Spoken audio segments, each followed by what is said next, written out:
thật lâu na so civilian cái mỏ po ven tu tu năm đi po ven tu tu khi nào po ven tu tu rồi nè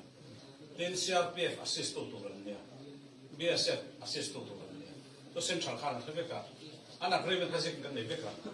nó đang follow it so cái result mình à thấy lo number one so cần clear ngay to mình thì son đam xuống nó còn lâu này so number one nó chết chết ngay kan lo kalsan bel so assurance pek so dia result so mi thi mang sẽ get bọc cắt cái sâm đâu tôi nào đi phê cho lần gì à khơi muốn nào po misola nom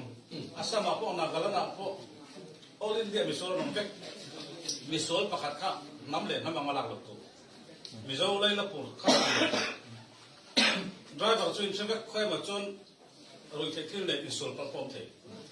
kha kha so khơi apa om vek ani so wang chon kha thil nam le nam malak lo tu rồi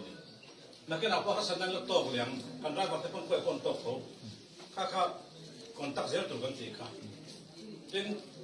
driver in be tin te baro so driver bi rai chon kan di se sa pu in di se lo sia ke lo sia kan thal no